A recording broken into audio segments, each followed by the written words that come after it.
People like to think that, well, Bill Clinton was a great president and this guy was an altruist because he returned Aristide after 3 years in exile in Washington in 1994. The truth is, I was there. I was really close to this situation. Almost got killed for this story.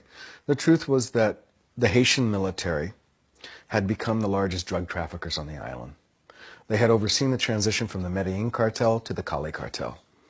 And they were the major transshipment point. They turned Haiti into the major transshipment point for cocaine bound for the United States. And remember that the majority of these military officers had been trained in the School of the Americas. The majority, yes, had been trained in the United States. And the majority of them, it later came out, were actually still on the payroll of the Central Intelligence Agency. During the period that they transformed Haiti into the major transshipment point for cocaine bound for the United States, they began to eat themselves alive fighting over the proceeds of the cocaine trafficking. So this institution that had been created by the United States was beginning to destroy itself over those cocaine proceeds. At the same time, there was a huge movement internationally, especially among the religious communities of the world, to return Aristide. Remember that the killing had reached such a level, the carnage had reached such a level that it was impossible to ignore any longer, and that there were, because of that, as a result, there were thousands of refugees fleeing Haiti and ending up in Miami, and it was turning into a huge scandal for the United States government. So, make a long story short, it was not altruism. That was not the real reason behind returning Aristide in 1994. And I think that what the United States military did makes that clear, because they did not disarm the death squads. They did not disarm the former military after Aristide disbanded them. Quite the contrary, they kept them in reserve. They let them keep their arms. And these were the same forces that would later overthrow Aristide a second time. So Aristide went back to Haiti in when? 94. 94. And when did he become the leader of Haiti? In 94? No, he first was elected in 1990. Right. And then he was overthrown in 1991, September 30th. While he was in exile in Washington, well, this is interesting because when he was returned in 1994, 20,000 U.S. troops committed by Clinton to, quote-unquote, restore democracy, and I just explained to you why I don't think it was a restoration of democracy. But what was interesting is when Aristide returned, the majority of the electorate that had elected him in 1990, when he returned in 1994, demanded that he be allowed to fulfill those 3 years that he had spent in exile. Their point of view was that he wasn't acting as the president, actually, while he was in Washington in exile. Therefore, those 3 years should be given back to him. Well, it's interesting that the U.S. Embassy and the Clinton administration said, no, while you were in Washington, we treated you like you were the president, therefore you were the president, and those 3 years are lost to you and lost to the Haitian people forever. Okay. So 1994, what happens? He's back? He's back. Who's the president or...? He is. He's the president again until... He's restored until his mandate. Remember, they were elected for 5-year terms. He cannot succeed himself, so he can't run for a successive president. Okay, so his term is up in 1995. 95. Then next year. He's gone. He's gone, and René Préval becomes the president from 1995 until 2000. Until 2000, that's right. In 2000, Aristide is re-elected. That's okay. Right. So why is Haiti so important to, it seems, the governments of both the United States and Canada, so that at this time, it seems like both countries, Canada and the United States, were complicit in another coup that took place in 2004? 2004. And removed Aristide again. Why? What's the story behind that? Well, it's interesting. In the coup, after the coup in 1991, Canada actually played a sort of counterbalance to the U.S. bad guy. They kind of played a good cop, bad cop, where Aristide was concerned. France was also a little more ambivalent. In 2004, it was clear that they were all united in having funded the opposition to Aristide through non-governmental organizations and having helped to isolate the Aristide government, and the sort of unified sense that the Aristide government had to go. Canada, the United States, and France seemed to be very much on the same page February 29th, 2004.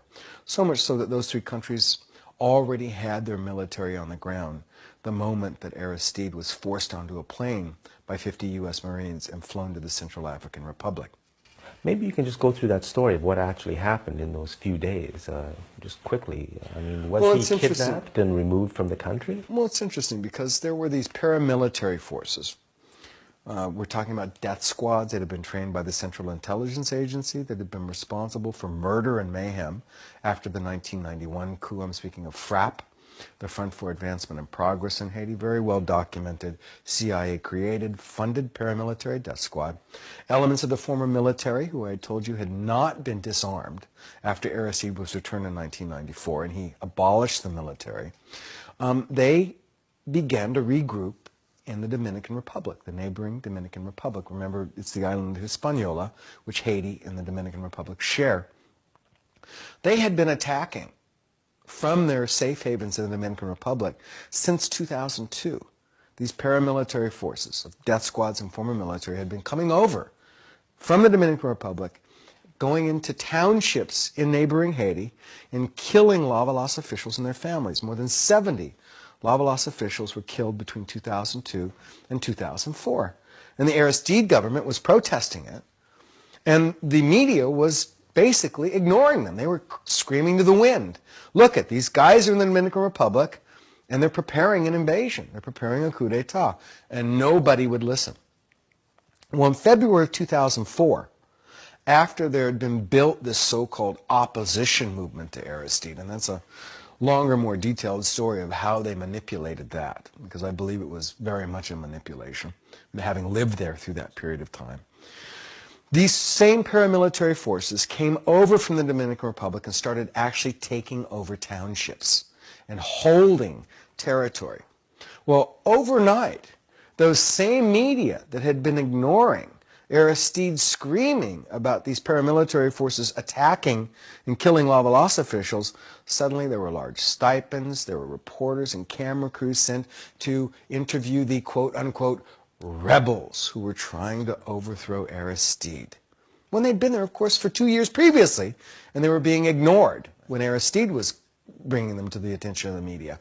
Suddenly, these guys are falling all over themselves because this is a sexy story. Well, some people say the media is totally corrupt, too, so they do what they're told. Well, I wouldn't say totally corrupt, but I'd say that a strong case can be made that the corporate media, and certainly state-sponsored media like the CBC, get it wrong most of the time. Yeah. So why, again, why is it important to Canada, the United States, and France that Aristide be removed?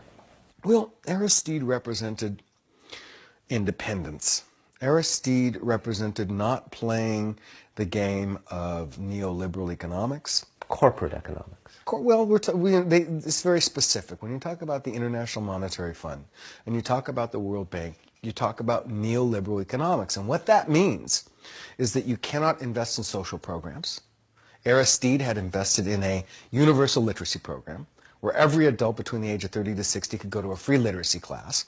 He had created what were called the Alpha Restos, which was a system of basically meals for the poor.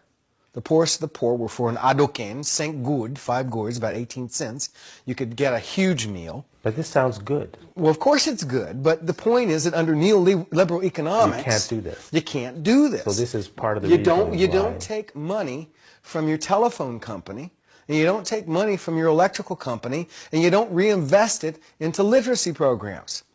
You're supposed to take the telephone company and the electric company, and you're supposed to put it out on the auction block to the highest bidder, which Aristide refused to do. You're supposed to privatize. So that's part of the reason why somebody like him has to be removed. That, but also, again, you know, there has never been an independent leader in the history of Latin America and the Caribbean that has ever been tolerated by the United States government.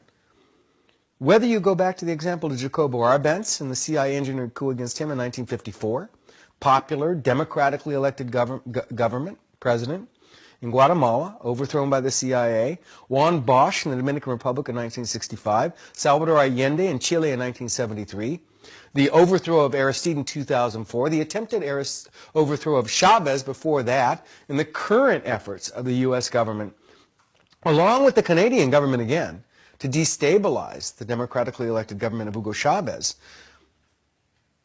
Independence, any line, independent political line, that is more beholden to the interests of their own local people than it is to the interests of U.S. foreign policy, will not, has not ever been tolerated in this hemisphere.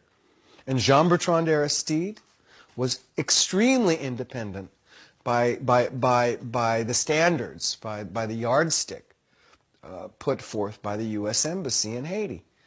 He did not fit the bill of a leader who would play ball with them, and therefore had to go. And so Canada is part of this game? Definitely. You can't, at this point, you cannot talk about U.S. foreign policy in the world without talking about Canadian foreign policy, because they are virtually inseparable.